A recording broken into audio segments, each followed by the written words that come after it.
Hey guys, how's it going? Here to show you my very first Vanquish upgrade that I'm going to be doing to my Axial Yeti today. And that is this little guy right here.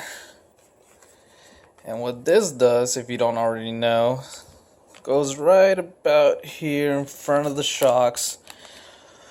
Holds the front shocks together there. And just basically makes them a little bit lower so you get a little bit more of a ground clearance on here at the bottom. That way whenever you take your truck off a jump, it doesn't bottom out and doesn't end up hitting the bottom part of the chassis here. So this is going to help this a lot by bringing the shocks a little bit further down. So there's a little bit more resistance and it's not going to let this bottom part of the truck here hit the ground whenever it goes off of a jump and lands. So it's very simple installation. It already comes with the screws, a couple screws there, some nuts. All you gotta do is take these screws off, one from each side, pop the little shock off of here, put that right in between here, between the shock tower and the shock itself. Just kind of gonna go right there in the middle between them. Hold it up. It's gonna make the shock basically come out here and be a little bit lower to help with that extra ground clearance there. I'm gonna go ahead and get that installed here, and I'll be right back. I was gonna try to install this while filming, but I am doing this on my phone. Don't have any little tripod or anything to hold it up, and it's gonna be very difficult to get this on there with just one hand. So got my handy dandy little tool here, a good little extension cord so I can reach the little nuts easily. And I'm gonna go ahead and get that put on and be right back, show you the finished product, show you how it works. Stay tuned.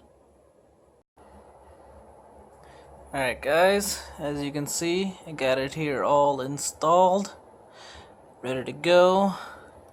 The kit does come with these little chrome screws there and little nuts for the back. Generally you put the new aluminum screws in the two middle spots here, there and there, and then you keep the original black one and you put it onto the shock over here. I did it a little bit different, just a personal preference on there. I decided to stick the original black one onto the center here, just because I feel like these are a little bit of a stronger screw, and I wanted the stronger one to be on the end where it's going to get most of the impact on. And decided to go ahead and put the black ones in towards the center, since that's probably going to be the part of least resistance when it comes to it hitting the ground. Now the difference on this is huge, big difference. Let's see if it can focus here. It really did lift up the truck a lot.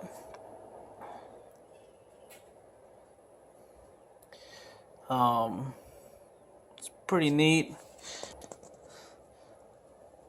Lifted the truck quite a bit. Before, I used to be able to, push all the weight on this to get the shocks to go as far down as they can, and it would hit on the ground. And now you can see no more hitting. Got it all the way down, and I still got about good half an inch before it touches the actual floor. So this is definitely a great mod. I did notice that it's kind of like having some XL tires up in the front instead of your standard scale for the 2.2 wheels tires. I do have some XLs on the back, so that's how I know I can tell the difference between the ride height. This used to be a little bit lower on the front. Now it's just as high as the back is. And yep, just gotta love that ground clearance. No longer have that problem of it bottoming out, scraping it up. Might even eliminate the need to get a skid plate, unless you're running on rocks and whatnot like it's kind of meant for. I don't do that, so I don't have a skid plate on mine. I'm strictly on grass and dirt and mud, so I don't worry too much about the bottom getting scraped up. But yep, there you go. That is my first Vanquish product installed. If you guys want to know